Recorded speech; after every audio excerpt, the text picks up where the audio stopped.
Finally, Elon Musk and SpaceX will colonize Venus soon. Hello and welcome back to TechLux Insider. We're back with an interesting video as usual on our channel.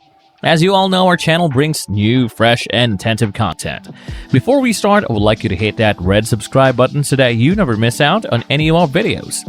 Despite Elon Musk and Jeff Bezos' efforts to pioneer the colonization of other planets, a group of eccentric scientific researchers has revealed that life may exist on Venus in a way.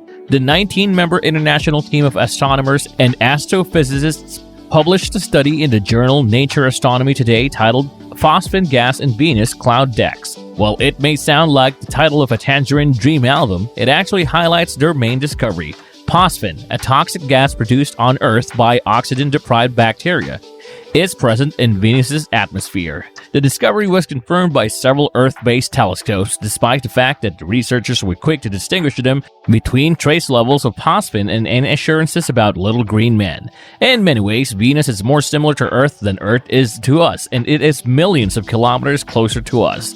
Billionaires such as Elon Musk are investing heavily in their own spaceship, and NASA has even begun looking for potential settlers. The distance from the Earth. Venus is 41 million kilometers closer to Earth than Mars, at 108.2 million kilometers, while Mars is 149.6 million kilometers away.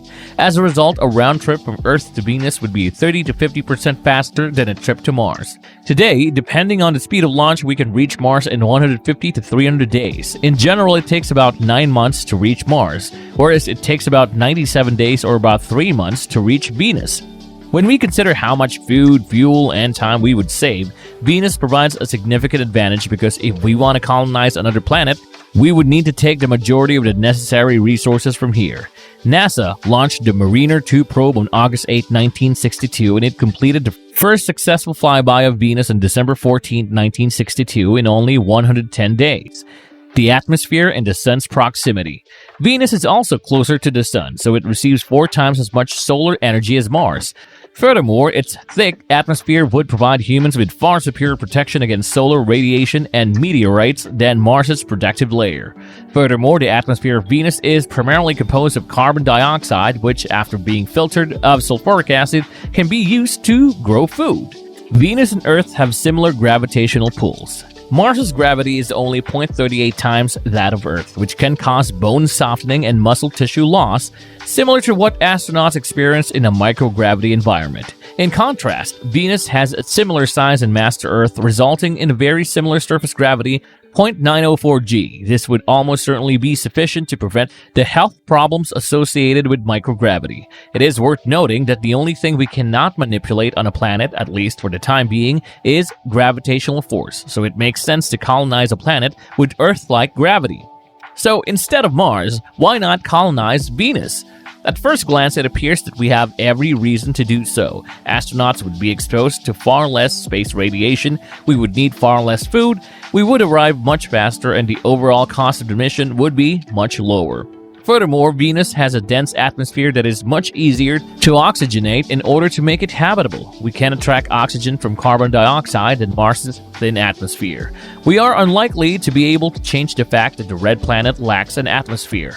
A planet that has a bad reputation. We immediately think of walking on the surface of a planet when we think of colonizing it. After all, this is how we lived here on Earth. But at least for the time being, that would be impossible on Venus. That's because Venus's atmosphere has a strong greenhouse effect. Its surface resembles what we imagine hell to be.